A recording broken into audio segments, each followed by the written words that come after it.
Israel-Hamas reach Gaza ceasefire deal. And CPTPP, critical vessel to boost Malaysia-UK trade and investment.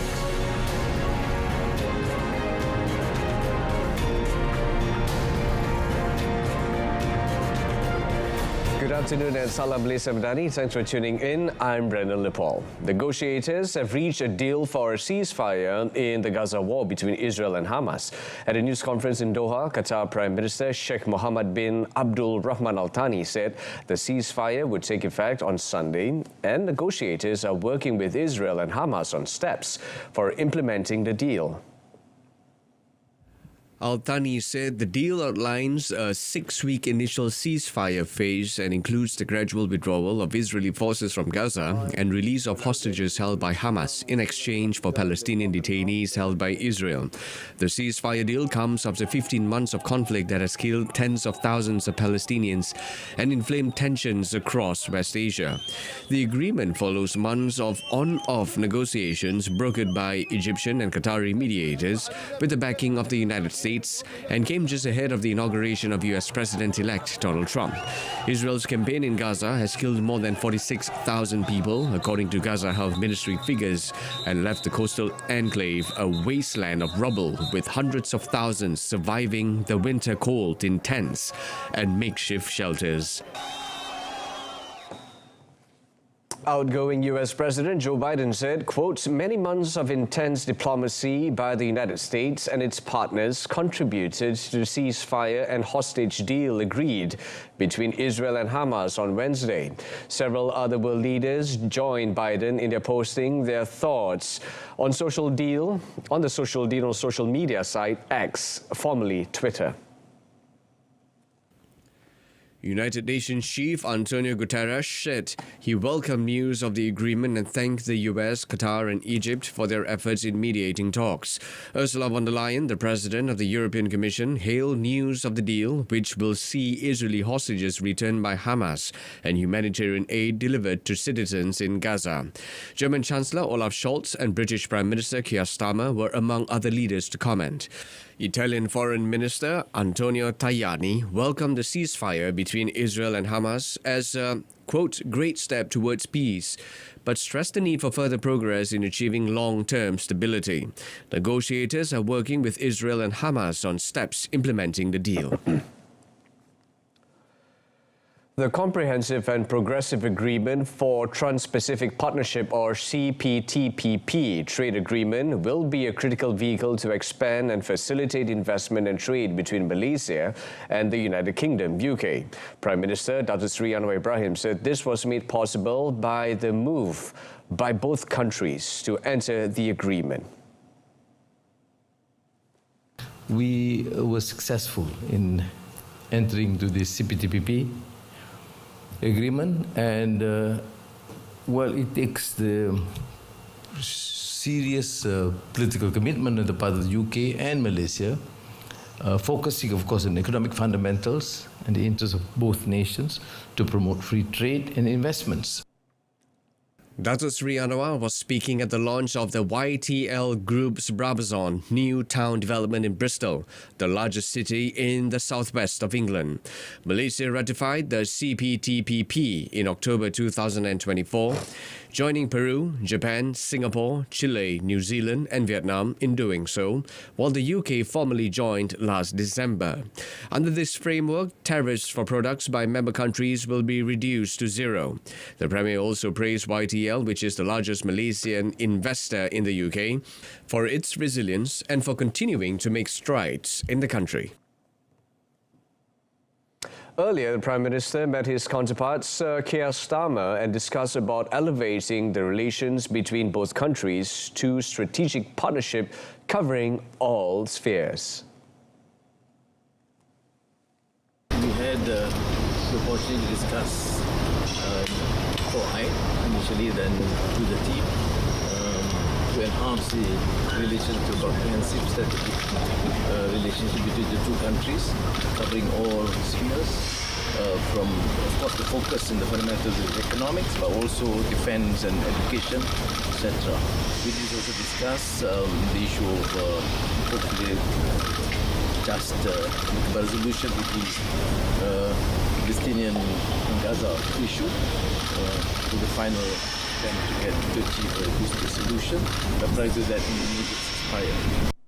Met after the meeting at number 10 Downing Street, Datuk Sri Anwar said Malaysian ministers and their UK counterparts will immediately set up teams to try and work together, particularly in the context of not only Malaysia but also ASEAN.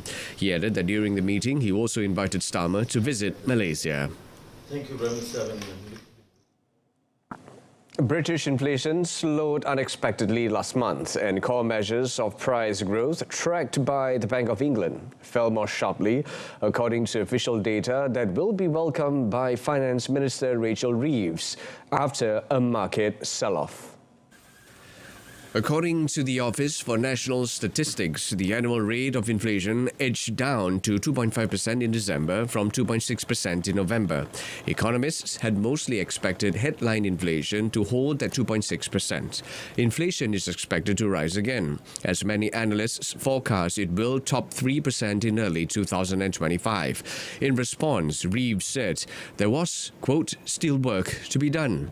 However, investors increased their bets on the BOE cutting interest rates, putting an 82% chance on a first quarter point reduction on 6 February, the date of its next scheduled monetary policy announcement. 2 rate cuts for 2025 were almost fully priced into the market, up from around a 60% chance before the data. And in other news, Venezuelan President Nicolas Maduro delivered the traditional annual speech to the nation on Wednesday, days after his controversial third inauguration. He announced that the country's annual inflation rate was 48% in 2024, marking the lowest in over a decade. Nosotros anualizados estamos teniendo la inflación más baja en los últimos 12 años, que es del 48% 2024, y es una inflación sustentada en una política económica productiva de equilibrio. The inflation rate showed a significant decrease compared to 2023, when it stood at 189.8%, according to the central bank. Maduro attributed the decrease to Venezuela's economic policies. Despite recent successes, Venezuela continues to face economic instability due to currency devaluation. Maduro also claimed that former Colombian presidents Ivan Duque and Alvaro Uribe were behind an alleged mercenary invasion attempt of Venezuela, and that more than 150 mercenaries were arrested in the past months. He stated that they were, quote, singing more than Pavarotti while under the jurisdiction of the Public Ministry of Justice. United Nations Secretary-General Antonio Guterres blamed the fossil fuel industry for wildfires in Los Angeles during his speech outlining the UN's 2025 priorities on Wednesday. He said the world's movie industry capital has gone from the home of disaster movies to a scene of disaster. The Pandora's box has also let loose the climate crisis that is ravaging and savaging our world. Look no further than the hills of Los Angeles. It has gone from the home of disaster movies to a scene of disaster. Who pays the price for climate destruction around the world? Not the fossil fuel industry, pocketing profits and taxpayer subsidies as their products wreak havoc. Every people suffer with their lives and livelihoods, with higher insurance premiums, volatile energy bills, and higher food prices. And particularly the most vulnerable, who have done the least to unleash this devastation. Guterres encouraged climate change activists to, quote, keep it up, and told governments they must work harder. He added that global emissions must peak this year and rapidly decline thereafter if mankind is to have a sliver of hope of limiting long-term global temperature rise to 1.5 degrees. And beyond, who remain committed.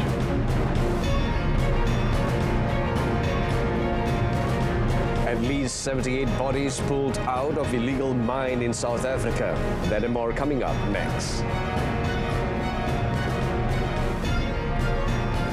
At least 78 dead bodies have been pulled from an illegal gold mine in South Africa, where police cut off food and water supplies for months, in what trade unions called a horrific crackdown on desperate people trying to make a living.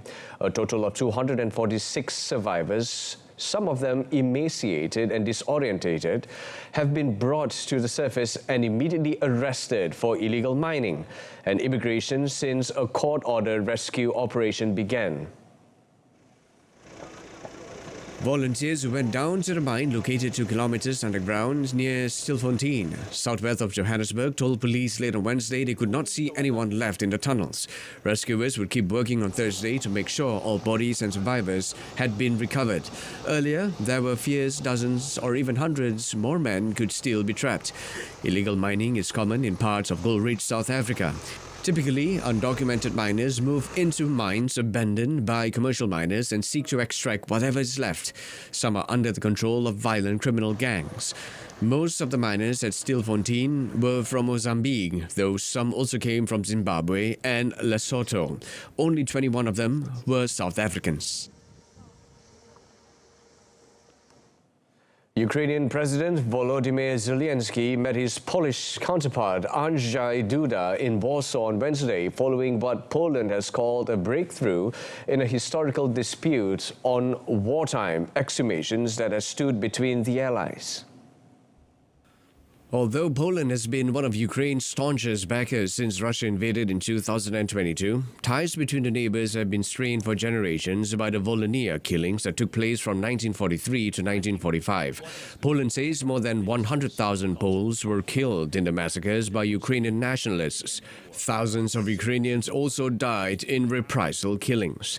Zelensky said that both countries are working together and the results were very important for relations now, saying it was important for them not to have any discord about their joint history. The issue has become even more heated in recent years and will feature in the campaign for the presidential election in May, in which the main nationalist opposition candidate is the head of the National Remembrance Institute, IPN. Deputy Prime Minister Władysław Kosiniak-Kamysz said in October that Ukraine would have to resolve it in order to join the European Union. Japanese Foreign Minister Takeshi Iwaya on Wednesday said Japan is gravely concerned about actions in the South China Sea that are raising tensions. It strongly opposes any unilateral attempt to change the status quo. Speaking during a visit to the Philippines, he also said Japan would continue to provide development and security assistance to Manila and support for its maritime security. Iwaya added that a trilateral mechanism that also includes the United States would be strengthened when the new administration takes over in Washington.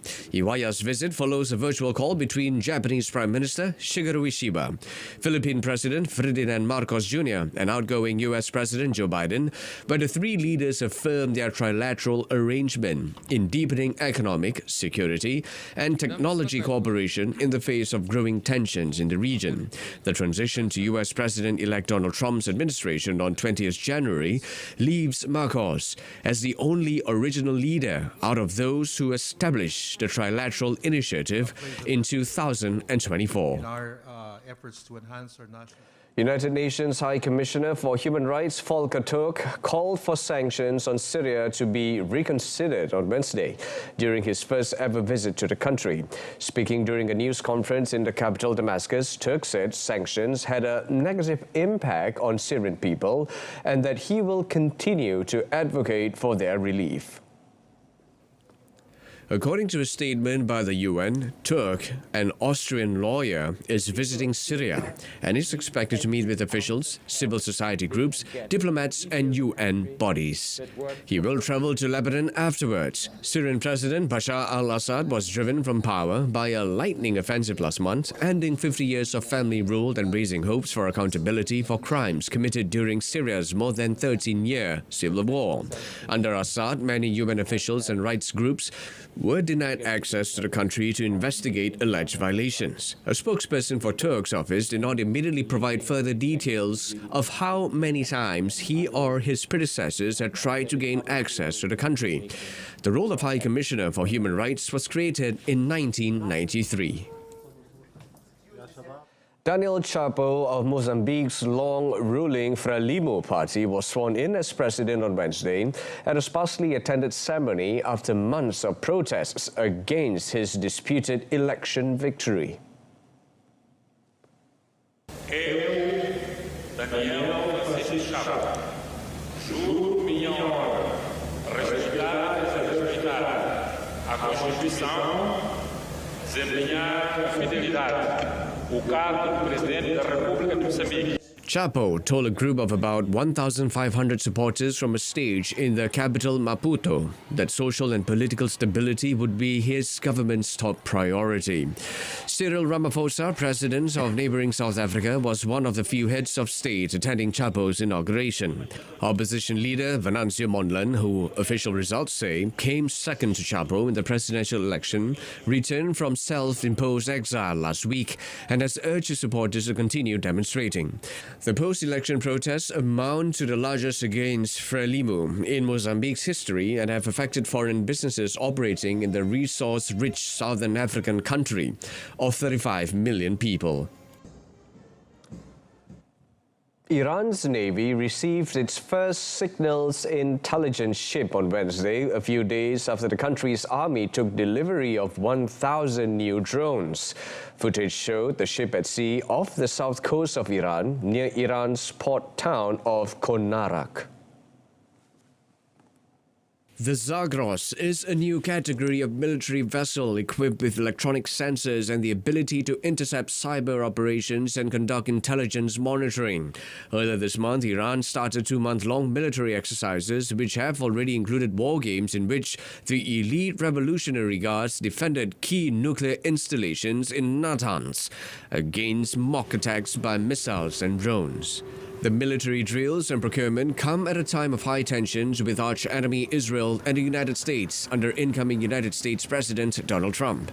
In October, the spokesperson of Iran's government said the country plans to raise its military budget by around 200% to face growing threats.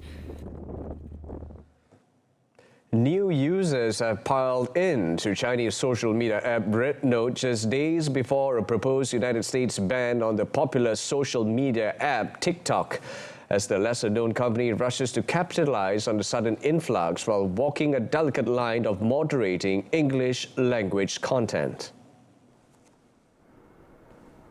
Veteran Chinese users with some sense of bewilderment welcomed their American counterparts and swapped notes with them on topics like food and youth unemployment.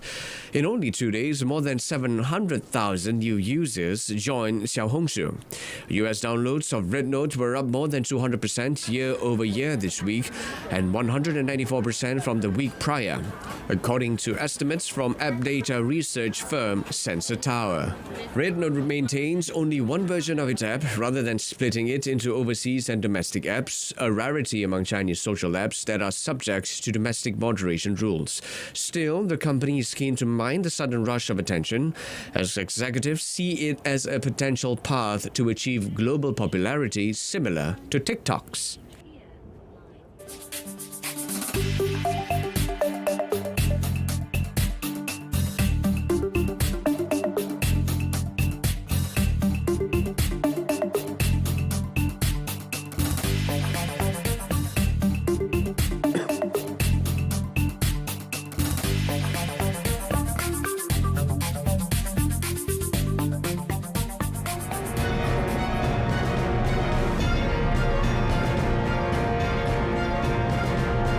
Still to come in sports, Arsenal Premier League title charge reignites with victory over Spurs. Stay tuned.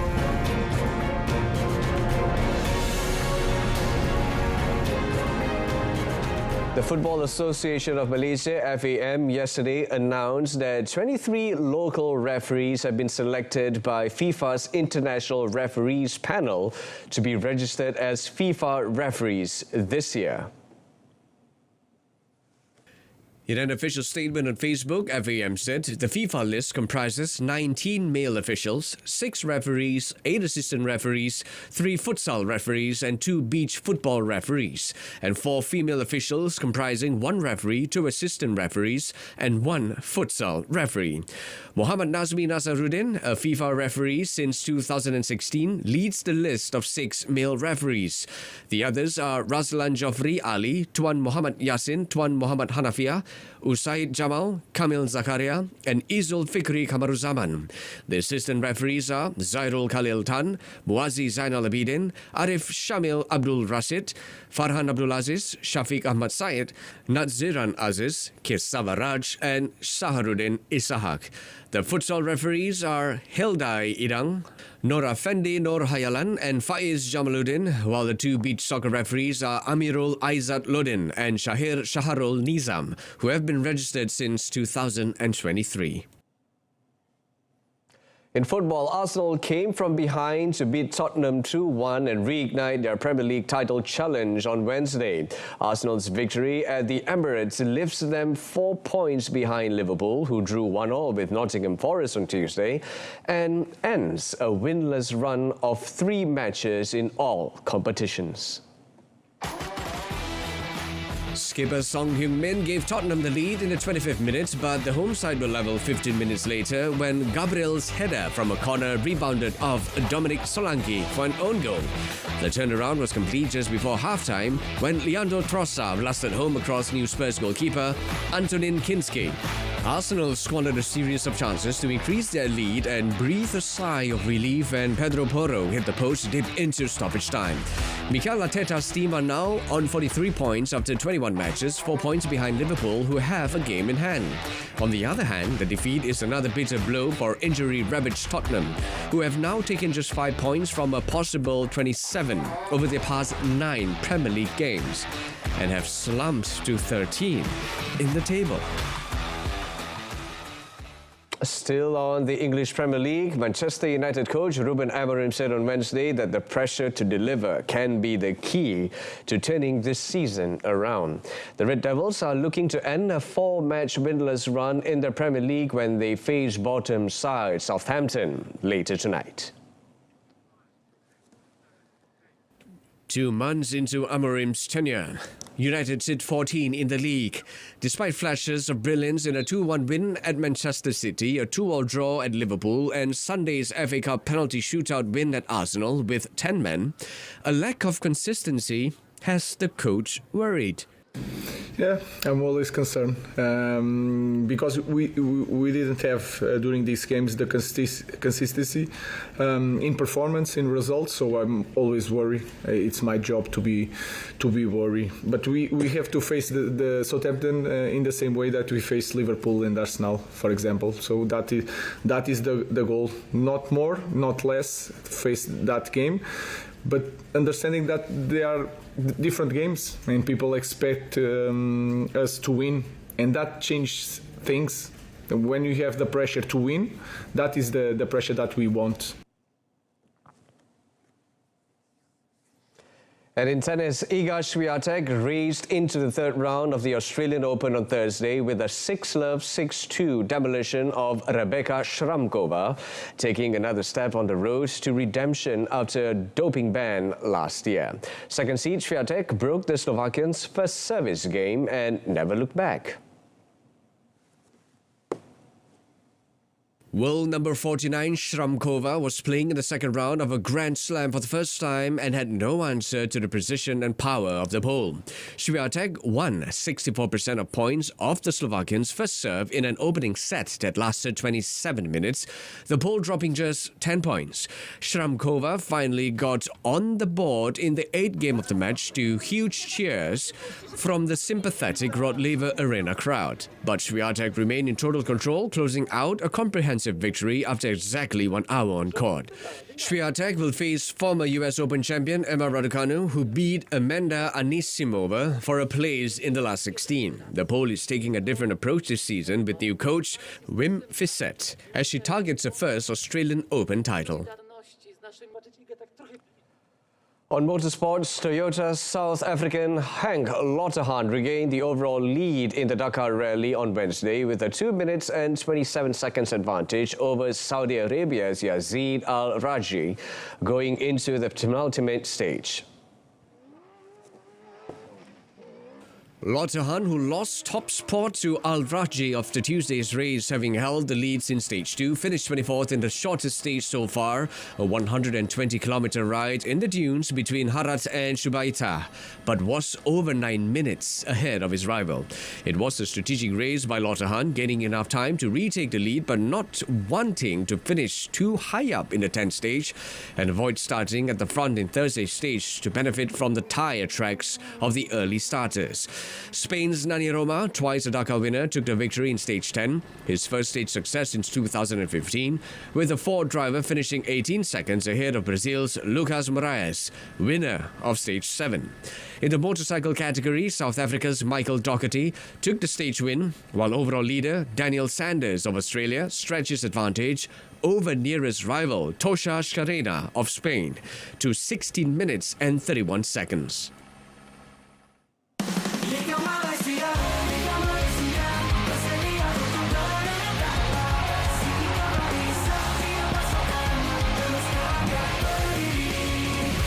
Melaksanakan misi, mempertahan maruah, mencipta secara setia pertemuan, takkan jenta dengan asalkan memburu peluang meletus tegakkan satu perjuangan, satu suara akan yang direncana di dada dalam memburu takkan keaduan, kekuatan bicara, silang hebatkan sangat kenangan.